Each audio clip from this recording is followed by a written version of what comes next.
کون سا غریب ہے جو مسجد ننگے پاؤں جاتا ہو؟ لوگوں نے تو 3 قسم کی چپلیں رکھی ہوئی ہیں. ایک مسجد جانے کی علیحدہ ہے، گھر پہننے کی علیحدہ ہے، شادی بیاہ پہ جانے کی چپل علیحدہ ہے. حضرت عمر فاروق رضی اللہ تعالیٰ عنہ نکلے عید کا خطبہ دینے کے لیے تو بیوی سے کہنے لگے جوتا. اس نے کہا صاحب اتنی دفعہ ٹوٹا ہے اب گانٹھا نہیں جا سکتا، اتنی دفعہ ٹوٹا ہے کہ اب دوبارہ پیمند نہیں لگ سکتے. تو حضرت عمر کہنے لگے چل کوئی حرج نہیں، بغیر جوتے کے ننگے پیر ہی چلتے ہیں، کوئی حرج نہیں. تو کہنے لگے لوگ کیا کہیں گے؟ فرمایا چپ کر. لوگ جس دن عمر نے یہ دیکھ لیا نا لوگ اس کے بارے میں کیا کہتے ہیں، اس دن عمر نہیں رہے گا. تو کہا پھر آپ کا نظریہ کیا ہے؟ فرمایا میرا نظریہ یہ ہے کہ رب رسول میرے بارے میں کیا کہتے ہیں. لوگوں کا کیا ہے؟ لوگ کل کسی کے بارے میں کچھ کہتے ہیں اور پرسوں کچھ کہتے ہیں. میرا نظریہ یہ ہے کہ رب رسول میرے بارے میں ننگے پیر عمر جا رہے ہیں. کون جی؟ میں بڑا ماڑا. اچھا جناب کیا کیا غربت ہے؟ 10 قسم کے جوڑے لٹکے ہوئے ہیں کمرے میں اور پہننے کی فرصت نہیں. سویرے کیا پہننا ہے، شام کیا پہننا ہے، 15 سوٹ کٹھے استری ہو کے لانڈری والا بھیج رہا ہے. اور تو غریب ہے، تو بہت بڑا غریب ہے. اس لیے کہ غربت پیسوں کی وجہ سے نہیں ہوتی، غربت تو دل کی ہوتی ہے. تو واقعی بڑا غریب ہے اور تو غریب ہی رہے گا. امیر تو عمر فاروق تھے جو ننگے پاؤں چلے گئے عید کی نماز پڑھانے. تو رستے میں جو ملا کہنے لگا عمر جوتا تو پہن لو. فرمایا تمہیں عمر کا جوتا نہ پہننے کا نقص تو نظر آیا ہے، کوئی حرج نہیں. اگر عمر کو کبھی بتانا ہوا تو وہ والا نقص بتانا جو عمر کی سیرت میں پیدا ہو، کردار میں پیدا ہو، وہ والا نقص بتانا. یہ چھوڑو جوتے آتے جاتے رہتے. ننگے پاؤں گئے، پاؤں دھوئے، نماز پڑھائی، لوٹ آئے. او بھائی یہاں تو ہمارا بناؤ سنگار اترنا، جتنی توجہ کپڑوں کی طرف ہے اتنی توجہ کبھی ہماری علم کی طرف ہوتی نا، جتنا ذوق شوق ہمارا بناؤ سنگار کی جانب ہے، اتنا بناؤ سنگار کبھی ہمارا اخلاقیات کی جانب ہوتا تو معاملات بڑی حد تک سنورے ہوئے ہوتے. حضرت سیدنا فاروق اعظم رضی اللہ تعالی اپنی زندگی کو ترتیب دیا. ایک دن بھی خلافت نہیں مانگی اللہ سے. حضرت عوف بن مالک اشجعی ایک صحابی ہیں. حضرت عوف بن مالک رضی اللہ تعالیٰ عنہ فرماتے ہیں کہ جناب ابو بکر صدیق کا زمانہ تھا تو میں نے خواب دیکھا. میں نے خواب میں جناب عمر کو دیکھا اور میں نے دیکھا کہ کوئی کہنے والا کہہ رہا ہے کہ عمر وہ ہے کہ اللہ کے رستے میں کوئی اسے جتنا مرضی برا بھلا کہے یہ پرواہ نہیں کرتا. کس کے رستے میں؟ بولے سارے. اس کا مطلب ہے اللہ کے رستے میں لوگ برا بھلا بھی. قرآن مجید نے کہا وَلَا يَخَافُونَ لَوْمَةَ لَائِمٍ. کچھ لوگ ایسے ہیں جو برا بھلا کہنے والوں کی پرواہ نہیں کرتے. آپ یقین کریں اگر پرواہ شروع ہو جائے نا تو دین کا کام ختم ہو جائے. نہ کوئی تقریر کرے، نہ کوئی تدریس کرے، نہ کوئی پیری مریدی کرے، ختم ہو جائے اگر باتوں کی پرواہ ہو. لیکن وہ پرواہ. حضرت عوف بن مالک اشجعی کہتے ہیں میں نے خواب میں دیکھا کہ عمر وہ ہے جو کسی کی پرواہ. اور دوسری بات میں نے یہ دیکھی کہ عمر خلیفہ بنے گا. اور تیسری بات میں نے خواب میں یہ دیکھی کہ عمر شہید بھی کیا جائے گا، عمر شہید بھی ہوگا. یہ میں نے 3 باتیں خواب میں دیکھی. فرماتے ہیں میں نے آ کے خواب حضرت ابو بکر صدیق کو سنائی. وہ خلیفہ تھے. وہ کہنے لگے ٹھہر جا میں عمر کو بلاتا ہوں، اس کے سامنے دوبارہ سنانا. اس کے سامنے. فرماتے ہیں میں نے بلایا حضرت عمر فاروق کو، آ کے بیٹھے. خواب شروع ہوا. کا ایک بات تو میں نے یہ دیکھی کہ آپ ملامت کرنے والے کی پرواہ نہیں کرتے. دوسرا آپ خلیفہ بنے گے. جناب عمر کہنے لگے چپ کر، ابو بکر کے سامنے ہی کہہ رہا ہے، چپ کر، خلیفہ کے سامنے ہی کہہ رہا ہے.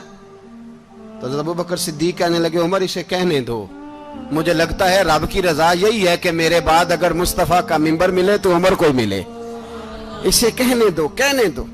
یار یہاں تو لوگ ڈینگے مارتے ہیں، یہاں تو لوگ دعوے کرتے ہیں میرے سامنے فلانے کو بھی بٹھاؤ، فلانے کو بھی بٹھاؤ، اس کو کیا پتا، اس کو کیا پتا. یہ تو بڑھ کے مارنے کا دور ہے. حضرت عمر رضی اللہ تعالیٰ عنہ کو تیسری بات کہی. حضرت عوف بن مالک نے کہا آپ شہید کیے جائیں گے. میں نے خواب دیکھی ہے. نیک لوگوں کے خواب بڑی حد تک سچے ہوتے ہیں. کہا میں نے خواب دیکھی ہے. تو حضرت عمر کہنے لگے شہید تو دلیر لوگ ہوتے ہیں، شہید تو دلیر، جسے سارا زمانہ دلیر کہہ رہا ہے وہ اپنے بارے میں کیا کہہ رہے ہیں. کہتے ہیں شہید تو پتلے، میں تو کاہل سا آدمی ہوں، سست آدمی ہوں، میں تو اتنا کام ہی نہیں کرتا، تو یہ خواب تو نے جو دیکھا ہے نا پھر سے دیکھنا۔ تو ابو بکر صدیق فرمانے لگے عاجزی نہ کر، انکساری نہ کر، تو جو کہہ رہا ہے ٹھیک کہہ رہا ہے، لیکن مجھے سن کے شکر بھی ہوا ہے اور افسوس بھی ہوا ہے۔ افسوس اس بات کا کہ تیرے جیسا بطل عظیم چلا جائے گا، اور شکر اس بات کا کہ رب تجھے زندگی بھی اعزاز والی دے گا، اور شہادت کی موت دے کے اللہ تجھے موت بھی عزت والی عطا فرمائے گا۔ اللہ موت بھی تجھے عزت والی دے گا، تجھے کاہلوں جیسی موت اللہ۔ حضرت فاروق اعظم رضی اللہ، او بھائی یہاں تو اس زمانے کا سب سے بڑا مسئلہ پروٹوکول ہے۔ لوگوں پتہ ہوتا ہے کامل پیر ہے، کامل مرشد ہے، لوگ نہیں جاتے۔ میں کسی کا مرید ہو جاؤں، میرا پروٹوکول کدھر گیا؟ پتہ ہوتا ہے یہ کامل استاد ہے، میں اس کے پاس بیٹھوں گا تو میری تربیت کرے گا، لیکن لوگ شاگرد نہیں بنتے۔ میں کدھر گئی؟ یہ پروٹوکول کی مصیبت ہے نا، اس نے بڑے بڑے لوگ زیرو کر دیے، بڑے بڑے لوگ۔ اور یہ مت سمجھے کہ آپ کا وزیر اعظم پروٹوکول لیتا ہے یا آپ کا صدر پروٹوکول، وزراء، ایسی کوئی بات نہیں۔ ہم چھوٹے طبقے سے لے کر بڑے سارے پروٹوکول کے قائل ہیں۔ ہمارا تو داماد بھی کہتا ہے کہ مجھے پوچھا نہیں میں تمہارے گھر کیوں آؤں۔ ہمارا تو بھائی ہر شخص اعلان کرتا ہے پروٹوکول کا، فلانے نے عزت نہیں دی تو واپس آ جاؤ، فلانے نے سلوٹ نہیں کیا تو واپس آ جاؤ۔ لوگ جہاں سلوٹ کرنا چاہیے وہاں بھی سلوٹ کرانے کے قائل ہیں۔ پر حضرت عمر رضی اللہ تعالی، حضرت عمر کی سادگی اور پھر جناب عمر کی عاجزی، جب انسان اپنے اوپر سوار کر لیتا ہے نا، سوار کر لیتا ہے، میں بدکار پرانا خادم، کسے در ملی نٹ ہوئی، تے واصف یار نے نظر جو کی تھی تے واصف ہی۔ میں اکثر سوچتا ہوں حضور نے جہاں بھی کہا نا، فرمایا میرے بعد نبی ہوتے تو خطاب کے بیٹے عمر ہوتے۔ حضور نے فرمایا عمر جس رستے سے جاتا ہے شیطان وہ رستہ بدل جاتا ہے۔ نبی پاک صلی اللہ علیہ وسلم نے فرمایا میرا عمر وہ ہے کہ اس کی زبان پر حق جاری ہے۔ حضور علیہ السلام نے فرمایا 950 سال حضرت جبریل میرے عمر کی شان بیان کریں تو ان کی عظمت ختم نہیں ہوتی۔ 950 سال جبریل عظمت بیان کرے تو ختم نہیں ہوتی۔ یہ بات ہے حضرت عمر کی، اور فرمایا عمر ابو بکر کی نیکیوں میں سے ایک نیکی ہے، یہ شان ہے اب عمر فاروق رضی اللہ تعالیٰ عنہ کی۔ حضور نے فرمایا میرے بعد نبی ہوتے تو عمر ہوتے، جس گلی سے عمر آئے شیطان رستہ بدل جائے۔ میرے عمر فاروق کی شان 950 سال بیان ہو تو ختم نہ ہو۔ عمر کی زبان پر اللہ حق بیان کرتا ہے، جو عمر کہتا ہے وہی رب کر دیتا ہے۔ حضور ساری زندگی فضیلتیں بیان کرتے رہے، عمر جواب میں کیا کہتے ہیں؟ کوئی بتائے نا کہ یہ والی حدیثیں کبھی عمر نے بھی روایت کی ہوں کہ حضور نے میرے بارے میں یہ کہا ہے۔ یہ روایتیں وہ روایت نہیں کرتے، ان سے جب لوگ کہتے عمر تیری بڑی بات ہے تو عمر رو پڑتے، کہتے میں تو اونٹ چرانے والے باپ کا بیٹا ہوں، میں تو اونٹ چرانے والے باپ کا بیٹا، اونٹ چرا۔ اس سے آگے عمر گئے ہی نہیں ساری زندگی، اس سے آگے لفظ ہی نہیں ادا کی۔ اور میں تو بھائی اونٹ چرانے والا، میرا باپ تو اونٹ چرایا کرتا تھا، 10 اونٹ تھے، میری ڈیوٹی ہوتی تھی، سنبھالے نہیں جاتے تھے، ابا ڈنڈوں سے مارتا تھا۔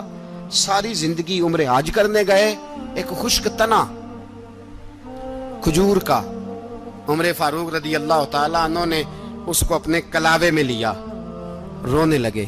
لوگوں نے کہا عمر کیا ہوا؟ فرمانے لگے یہاں میں اونٹ چرایا کرتا تھا، یہاں میں اونٹ چراتا تھا، 10 اونٹ سنبھالے نہیں جاتے تھے۔ دیکھو رسول اللہ کی شان، آج ساری امت چلانے کا طریقہ عطا فرما دیا ہے، ساری نظریے سے پیار۔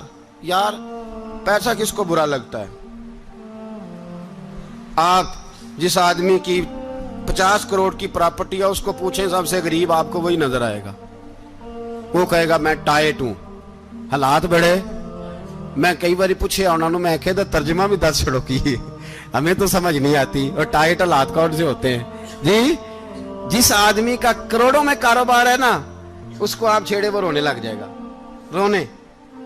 تو کئی میں نے ایسے دیکھے ہیں کرائے کا مکان ہے، ان سے پوچھے صاحب کیا حال ہے، تو کہتے ہیں جتنی اللہ نے شان والی زندگی ہمیں عطا کی ہے کسی کو نہیں دی ہوئی۔ اس کا مطلب ہے خوشی بھی یہی ہے اور غم بھی یہی ہے، اندر سے خوشی ہے، اندر سے ہی۔ تو نے اگر راضی رہنا ہے تو ادھر سے رہنا ہے، ناراض رہنا ہے تو بس اپنے آپ کو خوش رکھے گا تو ہو جائے گا۔ سارے صحابہ مل کے آئے، کہنے لگے عمر فاروق سے کہنا ہے نبی پاک کے زمانے میں تو ظاہراً غربت تھی، ابو بکر کے دور میں بھی غربت تھی، اب تو بڑا مال ہے، عمر سے سفارش کرو کہ عمر نیا کرتا پہنا کرے۔ ملکوں کے سفیر آتے، عمر وہی پھٹی پرانی چادر اوڑھ کے اور وہی کئی جگہ پہ پیوند لگے سوٹ پہن کے سفیروں کے سامنے بیٹھ جاتا ہے۔ عمر کو مشورہ دو، طے ہو گئی بات۔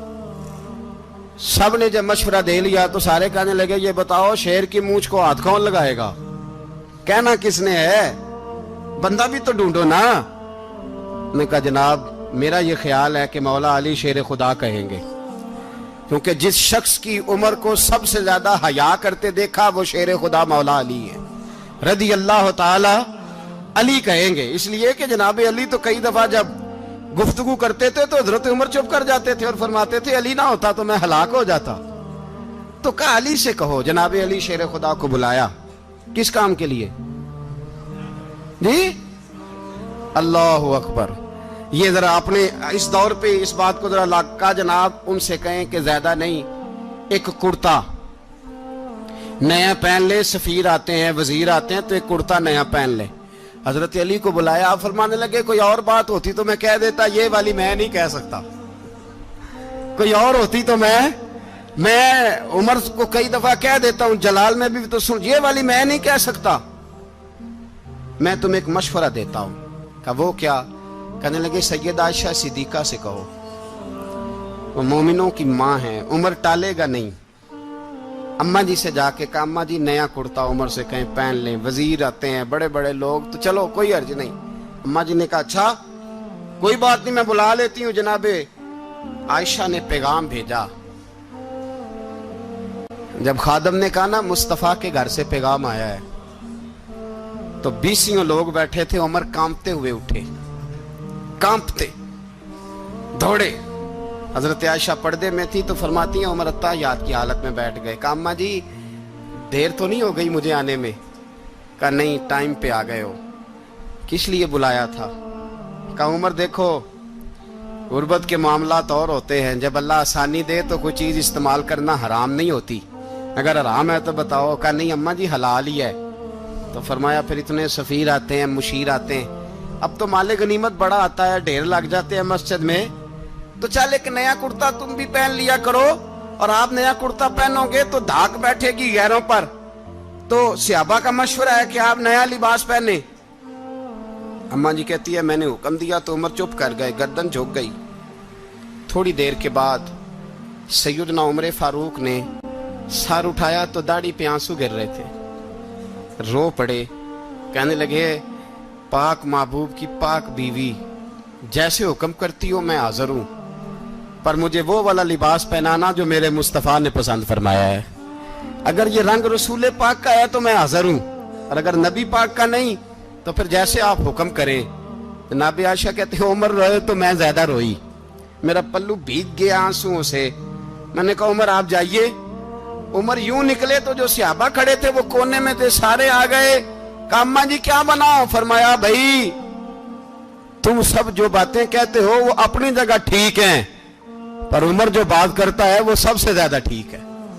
عمر جس پہلو پر بات کرتا ہے وہ یار ایسی عاجزی، ایسا رنگ، ایسا انداز، ایسا طرز حیات، ایسی زندگی۔ اولاد کے معاملے میں لوگ بزدل ہو جاتے ہیں، بزدل، پر حضرت عمر کا بیٹا مصر گیا، وہاں سے کمائی کر کے لایا، تجارت کرنے گیا، لاکھوں کا مال۔ کون سا باپ ہے دنیا میں جس کا بیٹا باہر سے پیسے لے کے آئے تو ابا تفصیل پوچھے کہ بیٹا کہاں سے کمائے، کہاں سے لایا، کتنے ملے، کیوں آئے؟ کون سا باپ تفصیل پوچھتا ہے؟ ابا تو کہتا ہے لا صحیح، اور تعریفیں کرتا ہے میرا بیٹا بڑی کمائی کرتا ہے۔ کبھی پوچھا ہے اس سے کہ ڈیوٹی صحیح دیتا ہے کہ نہیں؟ کبھی پوچھا ہے کہ تو ایمانداری کی روزی لاتا ہے کہ حرام کی کماتا ہے؟ یہ باپ کی ذمہ داری ہے، یہ اماں کی ذمہ داری ہے۔ پھر کہتا ہے بیماری کیسے آ گئی، پریشانی کیسے آ گئی؟ تو نے کبھی سوال کیا اپنی اولاد سے؟ حضرت عمر فاروق رضی اللہ تعالیٰ عنہ کا بیٹا مصر سے پیسے کما کے لایا تو جناب عمر نے بلایا، فرمایا بیٹے اتنی تو تیرے پاس راس ہی نہیں تھی، تھوڑے سے تو پیسے لے کے گیا تھا، اتنی کمائی کیسے ہو گئی؟ اتنے تو پیسے نہیں تھے صاحب، کہاں سے کمائی لائے؟ اس نے کہا ابا جی وہ جو میرے چچا ہے نا مصر کے گورنر، آپ کے دوست، انہوں نے میری مدد کی ہے. فرمایا جتنے لوگ گئے تھے سب کی ہے مدد اس نے؟ کہا نہیں صرف میری کی. فرمایا تیری کیوں کی؟ تیری کیوں کی؟ کہا حضور آپ کے دوست ہیں. فرمایا چپ کر حضور انہوں نے مجھے اتنے پیسے دیے, میں نے کاروبار میں ڈالے تو نفع آیا تو میں ان کی رقم دے کے. فرمایا خاموش ہو جا, باقی جتنے لوگ گئے تھے سب کی مدد کی اس نے؟ کہا نہیں حضور صرف میری کی. فرمایا اس نے تیری مدد نہیں کی, اس نے خلیفہ کے بیٹے کی مدد کی, اس لیے کہ وہ خلیفہ کو اپنے حق میں نرم کر سکے. فرمایا آدھا مال تیرا ہے, آدھا مال غنیمت کا ہے, مال خزانہ کا ہے, مسلمانوں کا ہے, اس لیے کہ تو جو وہاں سے مال کما کے لایا ہے وہ اپنے باپ کے خلیفہ ہونے کی وجہ سے کما کے لایا ہے, لہذا رکھ ادھر. یہاں کہتے ہیں کدھر سے آیا, کیسے آیا, کون سا حساب دیں, کیا کریں؟ او بھائی حضرت عمر رضی اللہ تعالیٰ عنہ کا اپنی اولاد کے بارے میں یہ رنگ ہے. ایک جنگ سے نا خوشبو آئی, خوشبو بڑی مہنگی ہوتی تھی, عرب میں خوشبو آج بھی بڑی مہنگی ہے, وہ زیادہ استعمال کرتے ہیں. میری باتوں کی سمجھ آ رہی ہے میرے بھائیوں؟ بڑی مہنگی خوشبو تھی. جب وہ خوشبو آئی تو حضرت عمر نے کہا, گھر میں پہلے پہنچی حضرت عمر کے, چونکہ زیادہ عورتیں استعمال کرتی تھی گھر کے اندر خوشبو, مرد بھی لگاتے تھے. حضرت عمر نے اپنی بیوی سے کہا, آپ کی زوجہ تو تھی وہ بڑی خوشبو کو پسند کرتی تھی. حضرت عمر نے اپنی زوجہ سے کہا کہ خوشبو لاؤ, میں نے ایک عورت کی ڈیوٹی لگائی ہے, وہ خوشبو تول کے نا تو حصہ برابر صحابہ میں بانٹ دے گی. تو آپ کی زوجہ کہنے لگی کسی بی بی کی ڈیوٹی لگانے کی کیا ضرورت تھی, میں جو موجود تھی میں بانٹ دیتی ہوں تول کے حصہ برابر. آپ نے فرمایا نہیں تو رہنے دے, اور فلانی بی بی بانٹے گی. کہا حضور میں نے بھی بانٹنی ہے, میرے پہ کچھ حق ہے؟ آپ نے فرمایا نہیں تو تفصیل نہ پوچھ, تو خوشبو دے دے, کوئی اور بانٹے گی. خاتون خانہ تھی نا, کہنے لگی نہیں مجھے بھی آج آپ کو بتانا ہی پڑے گا کہ کوئی جو بانٹ سکتی ہے تو میں کیوں نہیں بانٹ سکتی. زوجہ کہتی عمر نے بات کی تو میری چیخیں نکل گئی. حضرت عمر فرمانے لگے جب تو خوشبو بانٹے گی نا تیرے ہاتھوں کو بھی لگے گی, تیرے دوپٹوں کو بھی لگ جائے گی. اگر رب کریم نے مجھ سے سوال پوچھا کہ عمر خوشبو تو مسلمانوں کی تھی, تیری بیوی کے دوپٹے کو کیوں لگ گئی, تو میں اللہ کے حضور کیا جواب دوں گا؟ اگر اللہ نے یہ سوال کیا کہ تیری بیوی نے کیوں لگائی, وہ تو حصہ تھا مسلمانوں کا, تو تو نے تیری بیوی نے کیوں لگائی؟ تو فرمایا میں نہیں چاہتا کہ اللہ کے حضور مجھے اور تجھے باز پرس ہو, لہذا کسی اور کو بانٹنے دے. زوجہ روئی اور تڑپ کے کہنے لگی عمر مجھے لگتا ہے صبح قیامت بھی تیری بیوی ہونے کی وجہ سے اللہ مجھے جنت عطا فرما دے گا, تیری زوجہ ہونے کی برکت سے. بھائی یہ معیار رکھا, خدا کی قسم ایسا شخص تاریخ میں دوبارہ نہیں آیا. اتنا بڑا آدمی, اتنا بڑا شخص, اتنا بڑا آدمی, اور پھر رنگ یہ ہے کہ عمر 22 لاکھ مربع میل کا حکمران, 22 لاکھ, اور کھجور کے درخت کے نیچے مٹی کا ڈھیلا لے کے سو گئے ہیں, پرواہ کوئی نہیں, کوئی مسئلہ ہی نہیں. 2 غلام ساتھ بیٹھے تو ایک روٹی حضرت عمر نے گھر سے منگوائی, تھوڑا سا سرکہ, تو غلام کہنے لگے ہم نے بھی کھانی ہے. فرمایا کوئی حرج نہیں, روٹی کو پیٹ بھر کے کھانا ضروری تو نہیں, 3 حصوں میں بانٹ لیتے ہیں. ایک آدمی آیا ہوا تھا مصر کا رہنے والا ملنے کے لیے, اس نے پوچھا عمر کدھر ہیں, تو کہا وہ ادھر جاؤ مسجد میں بیٹھے ہوں گے. اور واپس آیا تو کہنے لگا وہاں تو 3 غلام بیٹھے ہیں, ایک روٹی بانٹ کے کھا رہے ہیں, لگتا ہے کئی دنوں سے روٹی نہیں ملی. کہا 3 غلام تو کوئی نہیں, وہاں 2 ہی تھے, تیسرے تو امیر المومنین تھے. اس نے کہا نہیں 3 غلام ہیں, کپڑے بھی ایک طرح کے پہنے ہوئے, بلکہ 2 کے تو پھر صحیح ہیں, تیسرے کے تو زیادہ ماڑے ہیں. کپڑے بھی ایک طرح کے, کھانا پینا بھی ایک طرح کا, اور ان کا نشست برخاست بھی ایک طرح کی ہے, لہذا کوئی فرق نہیں. حضرت ابو ہریرہ کہتے ہیں میں لے کے آیا, اور جناب عمر کو جب میں نے کچی زمین میں تامت سمیٹ بیٹھے دیکھا تو میں رو پڑا. میں نے اس مصر سے آنے والے کو کہا تو اس کے جلوے دیکھ, اگر اس کی ذات میں اتنا حسن ہے تو محمد عربی کا مقام کیا ہوگا. یہ مقام غور ہے, مقام غور. 10 محرم کو لوگ دیگے پکائیں گے نا, نہیں پکانی ہے, کوئی بول دے نہیں, ہاں نہ نہیں کر دے, پروگرام بدلیا تو نہیں دی عید کی کہ وہ ایک کام شروع ہویا ہے لات ٹائٹ ہونے والا. کیوں جی پکنی ہے نا دیکھیں 10 محرم کو انشاءاللہ تعالی, ہم بھی پکائیں گے انشاءاللہ, یہاں بھی پروگرام ہوگا. تو 10 محرم کو جو دیگ پکنی ہے تو ایسا نہیں ہو سکتا کہ 1 محرم کو حضرت عمر کے نام کی بھی کوئی پک جائے. اگر امام حسن حسین کے نام کی دیگیں پکے تو جو امام حسن حسین سے پیار کرنے والے ہیں، جو امام حسن حسین سے، ہم لوگوں نے بھی عجیب رٹا اپنایا ہے نا، ہم لوگ بات کا ایک پہلو دیکھتے ہیں دوسرا نہیں دیکھتے۔ حضرت امام حسن اور حسین کو بھی نبی پاک نے شہید کہا، اور جناب عمر کو بھی رسول اللہ نے خود شہید فرمایا، فرمایا شہید ہے، خود فرمایا اپنی زبان سے کہ یہ شہید ہے، خود میرا عمر شہید ہے۔ تو ان کے نام کی دیگ نہیں پکنی چاہیے، اس طرف نہیں ہماری توجہ ہونی چاہیے۔ اور اہل بیت نبوی، یہ بات میں پہلے بھی کرتا ہوں، آج پھر کرنا ضروری سمجھتا ہوں، اہل بیت کا پیار، سن لو کان کھول کے، اہل بیت کا پیار اگر ہمیں کسی نے سکھایا ہے تو سیدنا عمر فاروق نے سکھایا ہے۔ اہل بیت نبوت کی محبت اگر کسی نے سکھائی ہے تو کس نے سکھائی ہے؟ بول کے بتائیے، حضرت عمر نے۔ اہل بیت کا پیار ہمیں حضرت عمر نے بول کر کے سکھایا ہے۔ بھائی یاد رکھیں، کسی کی طاقت نہیں تھی دم مارنے کی حضرت عمر کے سامنے، طاقت ہی نہیں تھی۔ کیسر و کسرا کانپ جاتے تھے، جرأت ہی نہیں کرتے تھے حضرت۔ اور ہمارے تو تعلقات بڑے ہیں نا غیروں سے۔ حضرت ابو موسیٰ اشعری رضی اللہ تعالیٰ عنہ فرماتے ہیں میرا منشی سائی تھا، وہ کاتب کہتے تھے وہ لوگ، میرا حساب کتاب عیسائی تھا۔ تو فرماتے ہیں ایک دن میں نے وہ سارا حساب کتاب لین دین کے حضرت عمر کو دکھائے تو فرمانے لگے جس نے لکھے ہیں اس کو بلاؤ۔ کہنے لگے حضور مسجد نہیں آ سکتا۔ کیوں نہیں آ سکتا؟ کہنے لگے وہ عیسائی ہے۔ کہتے ہیں حضرت عمر جلال میں آ گئے۔ آپ فرمانے لگے جنہیں رب دور کرتا ہے تم کیوں قریب کرتے ہو؟ جنہیں اللہ دور کرتا ہے۔ فرمایا تم غیروں کو اگر عہدے دو گے تو اپنوں کا کیا بنے گا؟ اگر تم غیروں کو عہدے دو گے تو اپنوں کا۔ یہ سوچ ہے جو آج برما کے مسلمانوں کے لیے بھی ضروری ہے۔ کہا اگر تم غیروں کو عہدے دو گے تو اپنوں کا۔ ہم نے غیروں کو عہدے دیے تو دیکھا نا اپنے کس طرح کاٹے جا رہے ہیں۔ غیروں کو جو عہدے دے دیے یارانے سارے غیروں سے، روز دعویٰ ہوتا ہے چین ہمارا سجن ہے، چین ہمارا دوست ہے۔ او بھائی دوست ہے تو اس سے کہو نا کہ برما تو تمہاری ایک چھوٹی سی ریاست ہے، چین کے بغیر تو وہ سانس بھی نہیں لے سکتا۔ اس کو کہو نا اس حکومت پہ دباؤ ڈالے۔ لیکن ہم لوگوں نے غیروں کو عہدے دیے تو اپنے پس گئے۔ حضرت عمر کہتے تھے ذمی کا ہم ادب کریں گے، ذمی کافر کا ہم، ایسا کافر جو مسلمان ریاست کو قبول کرے، بدامنی نہ پھیلائے۔ ایک آدمی کو آپ نے دیکھا آنکھوں سے نابینا ہے اور بھیک مانگ رہا ہے، تو حضرت عمر کو نظر آ گیا۔ فرمایا کون ہو؟ اس نے کہا میں یہودی ہوں۔ فرمایا بھیک کیوں مانگتے ہو؟ کہا جب تک تندرست تھا مسلمانوں کو جزیہ دیتا تھا، بوڑھا ہو گیا ہوں کیا کروں؟ حضرت عمر نے گھوڑے کی پشت پہ بٹھایا، کافر کو گھوڑے کی پشت پہ بٹھایا اور بٹھا کے مدینے لائے۔ حضرت علی شیر خدا وزیر خزانہ تھے۔ فرمایا علی اس کا وظیفہ جاری کرو۔